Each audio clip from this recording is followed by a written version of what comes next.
नमस्कार, the daily show में आपका स्वागत है। मैं हूं आपका मित्र साथी हमदर्द मुकेश कुमार। दोस्तों, आप सत्य हिंदी को लगातार देख रहे हैं, पसंद कर रहे हैं, ये हमारे लिए बहुत खुशी की बात है। हम चाहते हैं कि हमारा आपका ये संबंध, ये रिश्ता और मजबूत हो और प्रगाढ़ हो।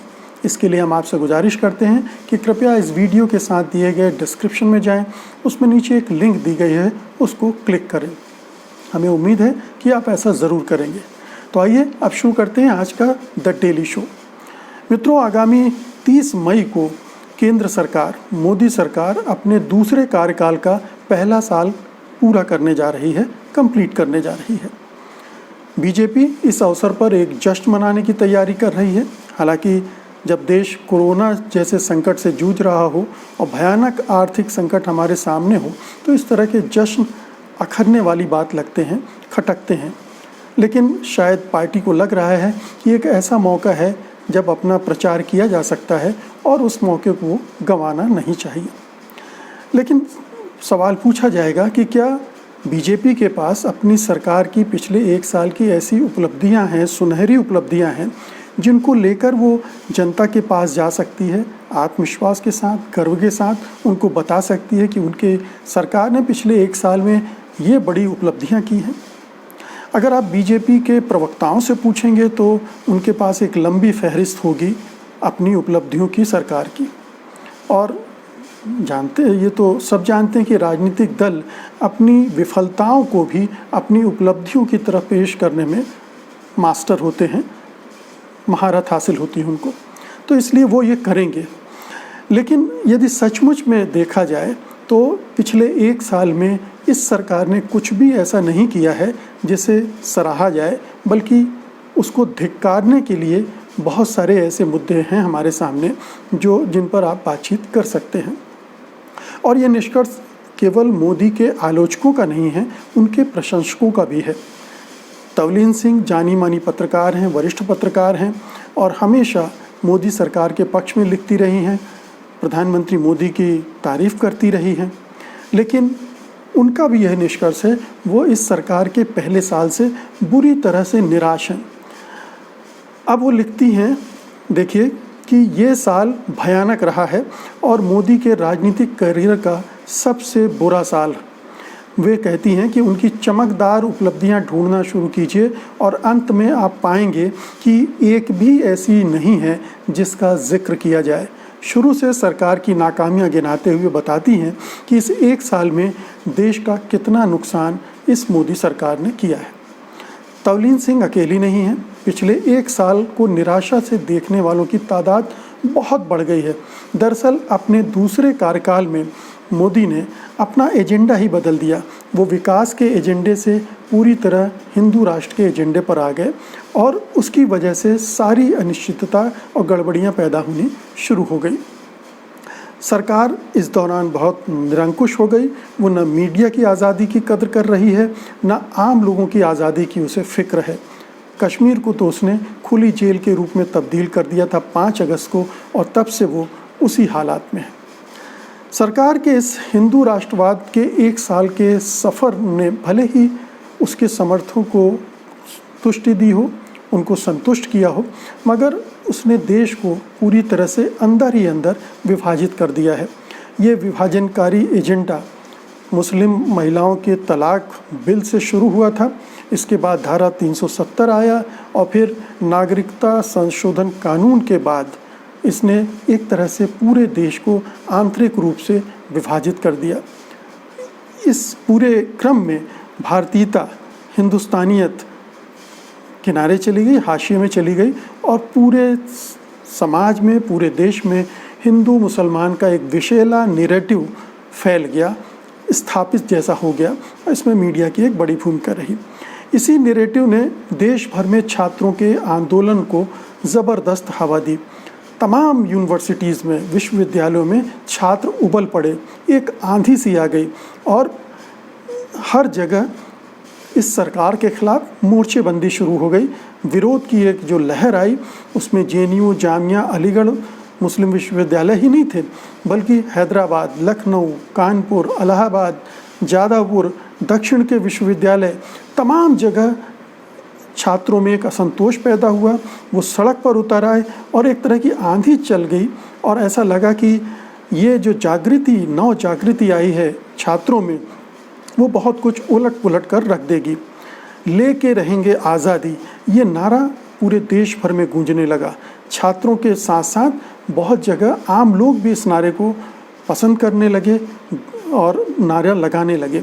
और जब इस पूरे जो नागरिकता संशोधन कानून के ख़िलाफ़ जो मुहिम चली पूरे देश भर में, और ख़ास तौर पर उसमें मुस्लिम औरतों ने जिस तरह से भूमिका निभाई, उसने तो कहना चाहिए कि विरोध का एक नया मुहावरा ही गढ़ दिया पूरे हिंदुस्तान में, और पूरे विश्व में उसकी चर्चा हुई, ख़ास तौर से शाहीन बाग की। पूरा देश एक रणस्थली बन गया। ज़बरदस्त तरीके से प्रदर्शन हुए, लोगों ने सरकार के ख़िलाफ़ तमाम जोखिम उठाकर भी सड़कों पर निकले और लड़ाई लड़ी। इस भूचाल ने मोदी सरकार को हिलाया तो, लेकिन उसने बात से, संवाद से इस जो स्थितियां पैदा हुई थी उसको सुलझाने के बजाय दमन का रास्ता अख्तियार किया, संवाद को किनारे रख दिया, लाठी और गोली के बल पर इसको सुलझाने की कोशिश की। और हुआ ये कि इस चक्कर में सैकड़ों छात्रों को चोटें लगीं, वो उनकी गिरफ्तारियां हुई, उन पर झूठे कानून झूठे FIR कराई गई। और अखिल भारतीय विद्यार्थी परिषद ने तो JNU में अपने गुंडों के साथ हमला भी कर दिया था, जिसके वीडियो पूरी दुनिया ने देखे, हिंदुस्तान ने देखे, हालांकि उस पर कोई कार्रवाई नहीं हुई। अब ये सिलसिला जो शुरू हो गया था, जो 3 तलाक से, फिर 370 से और फिर नागरिकता कानून से, ये दिल्ली विधानसभा के चुनाव में भी हमको देखने मिला। कितना जहरीला चुनाव प्रचार सत्तारूढ़ दल ने किया, ये सब ने देखा। किस तरह के नारे लगाए गए, लगवाए गए, और जिस तरह के बयान आए, कपिल मिश्रा, प्रवेश वर्मा, अनुराग ठाकुर, खुद अमित शाह के, वो सब ऑन रिकॉर्ड हैं, ये कोई कभी भी चेक कर सकता है। इसके बाद दिल्ली पुलिस की कार्रवाई, दिल्ली में दंगे हुए और दिल्ली के दंगे करवाए गए, उसमें पुलिस की और सरकार की सत्ता की मिली भगत भी साफ हो गई, और दिल्ली पुलिस अभी तक जिस तरह से कार्रवाई कर रही है वो भी साफ साफ दिख रही है। लेकिन ये तो एक बड़ा एरिया है जिसने हिंदुस्तान को नुकसान पहुंचाया, आपसी भाईचारे को नुकसान पहुंचाया, सामाजिक जो सौहार्द है उसको बड़े पैमाने पर नुकसान पहुंचाया। 2 समुदाय आपस में लड़ बैठे मतलब उनमें वैमनस्य इतना ज़्यादा हुआ, विद्वेष इतना पैदा कर दिया गया मीडिया के द्वारा भी और सत्तारूढ़ राजनीतिक दल से जुड़े संगठनों के द्वारा भी। तो ये एक भयानक स्थितियां बन गई। लेकिन अगर आप और क्षेत्रों में देखेंगे तो वहाँ भी मोदी सरकार की नाकामियाँ आपको स्याही से लिखी मिल जाएंगी। सबसे बड़ी नाकामी तो आर्थिक क्षेत्र में है। जिस तरह से उसने पिछले 6 साल से अर्थव्यवस्था को चलाया है, वो लगातार उसके लिए नुकसानदेह साबित हुई। नोटबंदी और GST ने जितना नुकसान पहुंचाया, इसके बाद भी वो कभी रिकवर नहीं कर पाई, और ये सरकार कभी भी उसे ठीक करने की स्थिति में पहुंची ही नहीं, बल्कि लगातार ऐसे उपाय करती रही, ऐसी नीतियां बनाती रही जिससे अर्थव्यवस्था को और नुकसान होता चला गया। आज स्थिति ये है कि जो हमारी अर्थव्यवस्था की विकास दर थी 7.5% के, अब वो 4.5% पहुंच गई थी पहले तो, जब कोरोना संकट नहीं आया था, और अब 0 के आसपास चली गई है, माइनस में भी जा सकती है। तो कोरोना संकट पर हम थोड़ा बाद में चर्चा करेंगे, लेकिन उसकी अपनी गलतियों से क्या क्या स्थिति बनी है वो ये साफ बता रहा है कि सामाजिक विषमता फैली, 45 साल में सबसे ज़्यादा बेरोज़गारी फैल गई, और सरकार ने जो अर्थव्यवस्था के मूल नियम हैं उनको खारिज करते हुए हमेशा कारपोरेट की जेब में पैसे डालने की कोशिश की, जिससे हालात बिगड़ते गए। सरकार ने ये भी किया कि सरकारी संपत्तियों, परिसंपत्तियों को बेच कर धन इकट्ठा करने की कोशिश की। बहुत सारे डिसइन्वेस्टमेंट के प्रपोजल आए, और एक तरह से जो देश ने इतने सालों में 60-70 सालों में एक संपत्ति खड़ी की थी, उसको कौड़ियों के मूल में बेच कर सरकार ने अपने बजट का संतुलन, आंकड़े की बाजीगरी करने की कोशिश की। तो ये एक बड़ी बुरी स्थिति उसने निर्मित कर ली। अब देखिए कि ये मोदी सरकार की जो असफलताओं की सूची है, वो उसको कोरोना संकट ने और भी बढ़ा दिया। कोरोना संकट को से निपटने में ये सरकार पूरी तरह नाकाम रही। एक तो जल्दबाजी में बिना तैयारी के लॉकडाउन लगाया गया, उसके पहले उसको नज़रअंदाज किया गया। दिल्ली में दंगों और मध्य प्रदेश में सत्ता पलटाने के चक्कर में, फिर डोनाल्ड ट्रंप साहब की अगवानी के चक्कर में ये सारी चीज़ें डिले की गई और फिर अचानक लॉकडाउन कर दिया गया। और लॉकडाउन कर दिया गया जिससे इतनी बुरी स्थिति पैदा हुई कि देश भर में जहाँ जहाँ भी मज़दूर काम कर रहे थे फंस गए। अब वहाँ उनके खाने पीने रहने का कोई इंतज़ाम नहीं, तो वो सड़कों पर पैदल ही निकल गए। और आज तक हज़ारों की तादाद में मज़दूर पैदल ही अपने घरों को जा रहे हैं। ट्रेन शुरू हो गई है लेकिन ट्रेनें भटक रही हैं, ट्रेनें 9-9 दिन में पहुंच रही हैं। तो ये सरकार का लगातार एक के बाद एक फेलियर कोरोना संकट के दौरान भी दिखा है। यानी लॉकडाउन का एक फेलियर, मेडिकल कर्मियों को चिकित्सा की सुविधाएं न उपलब्ध कराने का फेलियर, फिर मज़दूरों की देखभाल का फेलियर।